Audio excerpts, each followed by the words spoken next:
Good morning student. Lecture 5 के second part में हम लोग सीखेंगे, चूँकि लेक्चर 5 के फर्स्ट पार्ट में हम लोग सीखे कि नर युग्मक मेल गैमेट का निर्माण एंड्रोसियम के एंथर में बनता है और यह एंथर दो पालिका का होता है जिसमें 4 कोष्ठ होते हैं। इन चारों कोष्ठ को हम लोग पॉलन सेक कहते हैं। परागकोश जिसमें मेल गैमेट पॉलन ग्रेन के रूप में परागकण का निर्माण इसी पॉलन सेक में होता है।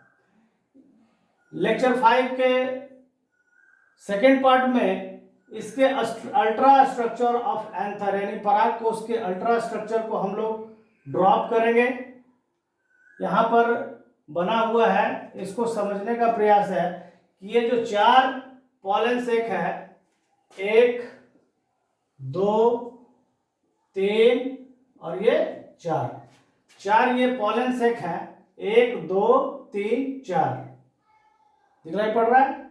ये चारों पॉलन सेक में परागकण का निर्माण, पॉलन ग्रेन का निर्माण, नर युग्मक मेल गैमेट का निर्माण होता है। यहाँ ध्यान देना है कि बीच में यह जो भरा हुआ मास्ट सेल है, इस मास्ट सेल को पैरेन्काइमेटस टिश्यू कहते हैं, जो इन चारों परागकोश को आपस में जोड़े रखता है। कहता है कि एंथर का जो बाहरी दीवार होता है, जिसको यहाँ पर आप ध्यान दोगे लिखा हुआ है इपीडर्मिस। इपी माने अबव या बाहरी दीवार। बाहरी दीवार को हम लोग इपीडर्मिस कहते हैं। इसके जस्ट नीचे की दीवार को एंडोथेसियम कहते हैं। ठीक है, आपको याद रखना होगा, बाहरी दीवार को इपीडर्मिस, उसके बाद एंडोथेसियम। एंडोथेसियम के बाद यहाँ पर एक संरचना है जिसको कहते हैं वैस्कुलर बंडल। तो प्लांट में 2 तरह का वैस्कुलर बंडल होता है, जाइलम और फ्लोएम। वो ये दिखला रहा है, ये पार्ट पूरा भाग भरा हुआ है पैरेन्काइमा टिश्यू से। इसके पॉलन सेक की संरचना, ये जो 4 पॉलन सेक है, इसकी अल्ट्रा संरचना यहाँ बनाई गई है। एक पॉलन सेक की संरचना यहाँ बनाया हुआ है। पहले हम यहाँ देखेंगे कि इसमें क्या क्या दिखलाई पड़ रहा है। कहता है एक पॉलन सेक के अंदर जो परागकण का निर्माण होता है, इसमें 4 लेयर होते हैं। इसमें कितनी परतें होती है? 4 परत होती है। बाहरी, सबसे बाहरी परत को इपीडर्मिस कहते हैं।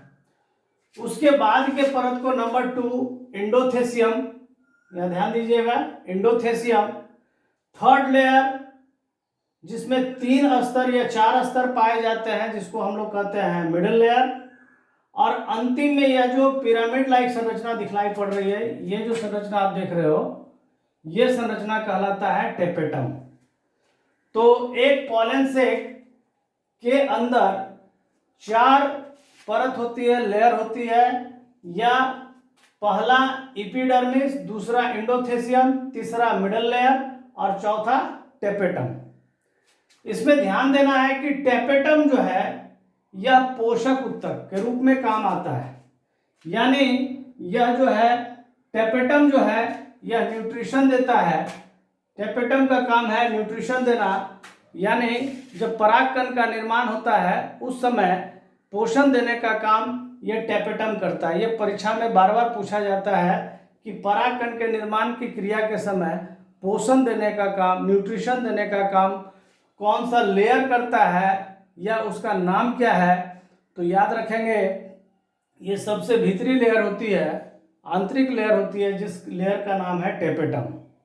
इसकी संरचना जो है वह सिलेंड्रिकल होती है, पिरामिडल होती है, और इसमें शुरुआत में इसकी प्रत्येक कोशिका में एक ही केंद्रक होते हैं, न्यूक्लियस होते हैं। लेकिन देखा गया है कि कुछ समय के बाद इसमें, इसके कोशिकाओं में, टेपेटम की कोशिकाओं में 1 से अधिक केंद्रक न्यूक्लियस पाए जाते हैं। तो यह भी क्वेश्चन पूछा जाता है कि टेपेटम में केंद्रक या न्यूक्लियस की संख्या 1 होती है, 1 से अधिक होती है। तो आप आंसर मारोगे 1 से अधिक।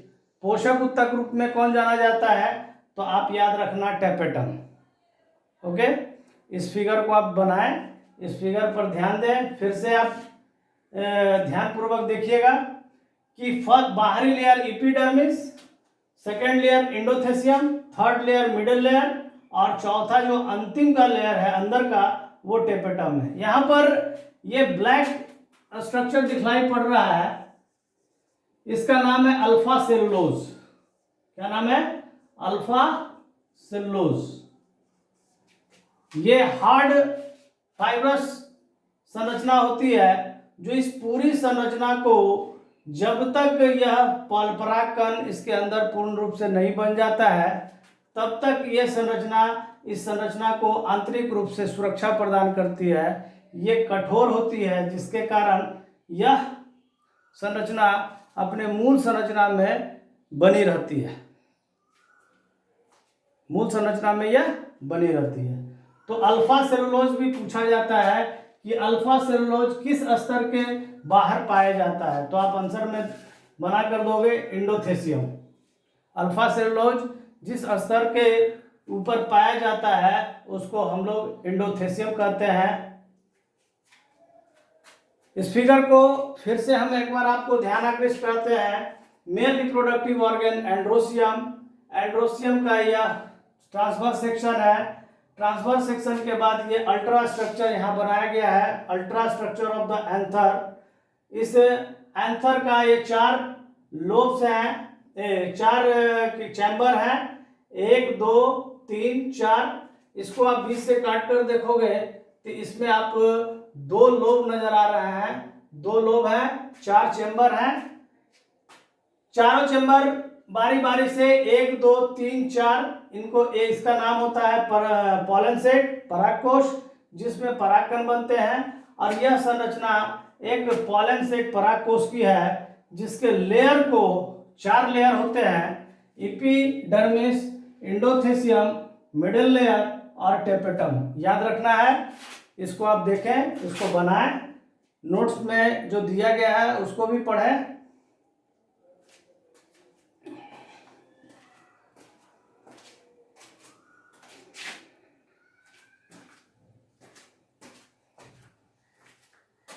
ये संरचना अभी आपको डिस्कशन में बताया गया कि ये transverse section of the pollen sac है। पॉलन सेक परागकोश, परागकोश। अब यहां ध्यान देंगे कि परागकोश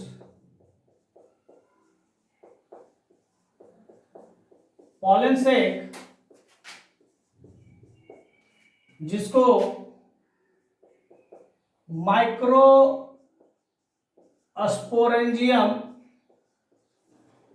माइक्रोस्पोरेंजियम भी कहते हैं। यह 4 स्तर का बना होता है। सबसे बाहरी स्तर एपिडर्मिस,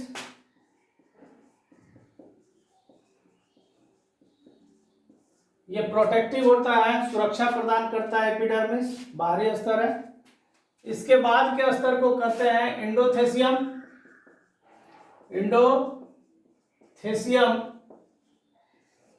ध्यान रखना है एंडोथेसियम की प्रॉपर्टी में ये रेशेदार उत्तक होता है, रेशेदार होता है, फाइब्रस, जो इसके इंटरनल दबाव को सहने का काम करता है। एंडोथेसियम निर्मित जब तक ये परागकण परिपक्व नहीं हो जाते, मैच्योर नहीं हो जाते पॉलन सेक में, तब तक यह एंडोथेसियम जो है इसको संभाले रखता है। इंटरनल प्रेशर जो बनता है उस इंटरनल प्रेशर को रोके रखता है और अपरिपक्व परागकण को बाहर निकलने नहीं देता है। एंडोथेसियम के बाहर एक देख रहे होंगे ब्लैक कलर का ये हार्ड संरचना जिसको कहते हैं अल्फा सेलुलोज। अल्फा सेलुलोज ये एंडोथेसियम के बाहर हार्ड डिसकंटिन्यूअस, देखिए डिसकंटिन्यूअस शब्द का प्रयोग किया है, यानी कि ये अल्फा सेलुलोज का जो डिपोजिशन होगा ये कंटिन्यू नहीं होगा बल्कि बीच बीच में गैप्स होंगे। एक अल्फा सेलुलोज दूसरे अल्फा सेलुलोज के बीच में कुछ ना कुछ दूरी होगी, इसलिए एक शब्द बोला गया discontinuous. Discontinuous discontinuous, alpha cellulose discontinuous होता है एंडोथेसियम के ऊपर। इसके बाद थर्ड लेयर में मिडिल लेयर जिसकी संख्या, इसके अस्तर की संख्या होती है 1 से 3, 1 से 3 इसका लेयर का संख्या होता है। इसका काम क्या है? एक्चुअली ये जो है मिडिल लेयर पैरेन्काइमा टिश्यू का बना होता है, पैरेन्काइमा टिश्यू का यह बना होता है। यह भी प्रश्न में पूछा जाता है कि मिडिल लेयर की संख्या कितनी, तो 1 से 3 किस टिश्यू की बनी होती है? पैरेन्काइमा टिश्यू की बनी होती है। और इसका मुख्य काम क्या होता है कि इसके अंदर जो जल का संचय होता है उस जल को यह मिडिल लेयर एब्जॉर्ब करता है। ये तीनों स्तर जो है ये जल को एब्जॉर्ब करता है और धीरे धीरे स्वेलिंग पैदा करेगा। ये धीरे धीरे कोशिकाएं जो होती है ये वाटर को एब्जॉर्ब करके वो अपनी आकृति को बढ़ाती है, जिसके कारण जब परागकण इसके अंदर बनता है तो ये धीरे धीरे बाहर की ओर दबाव पैदा करेगा, ये बाहर की ओर दबाव पैदा करेगा। और जब परागकण पूर्ण रूप से निर्मित हो जाते हैं तो मिडिल लेयर बाहर की ओर दबाव पैदा कर एक बार में आउटसाइड का फोर्स पैदा करेगा और जो भी परागकण इसके अंदर बना हुआ है वो डेसेंस हो जाएगा, फट के प्रकृति में आ जाएगा। चौथा लेयर जिसको कहते हैं टेपेटम, चौथा लेयर टेपेटम, इससे परीक्षा में काफी क्वेश्चन पूछा जाता है। टेपेटम, ये पहला ध्यान रखिएगा कि ये न्यूट्रिटिव टिश्यू है, न्यूट्रिटिव टिश्यू है, पोषक उत्तक है। कैसा उत्तक है? पोषक उत्तक है। यह उत्तक टेपेटम माइक्रोस्पोर, परागकण के निर्माण की क्रिया के समय माइक्रोस्पोर मदर सेल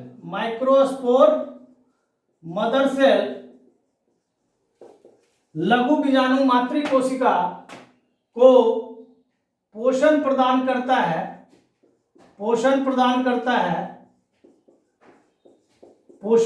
करता है और यह माइक्रोस्पोर मदर सेल टेपेटम से पोषण ग्रहण कर निर्मित परागकण को वह पोषण देती है। और यह जो पोषण देने का काम टेपेटम को होता है, एमएमसी माइक्रोस्पोर मदर सेल को जिस प्रोसेस से इसको पोषण देता है वो कहलाता है डिफ्यूजन,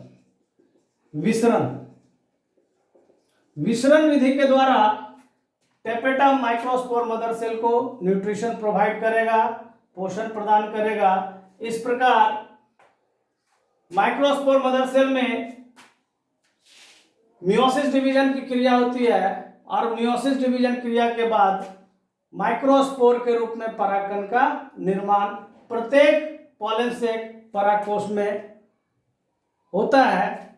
और परागकोश जब परागकण का निर्माण हो जाता है तो उसमें जो संचित जल होते हैं उस जल को मिडिल लेयर में उपस्थित पैरेन्काइमेटस टिश्यू सेल्स के द्वारा एब्जॉर्ब कर लिया जाता है। और यह पैरेन्काइमा टिश्यू जो है ये आउटसाइड यानी बाहर की ओर एक आउटसाइडर फोर्स पैदा करता है। और जब पैरेन्काइमेटस टिश्यू अधिक जल को एब्जॉर्ब कर लेते हैं तो अचानक वो फटते हैं और फटने के बाद निर्मित परागकण वो प्रकृति में आ जाते हैं। तो यहाँ पर ध्यान रखना है epidermis, endothecium, middle layer, tapetum, ये जो 4 लेयर हैं इनका परागकोश का, पॉलन सेक का, इसको आप बार बार याद करेंगे, ध्यान से देखेंगे। ओके।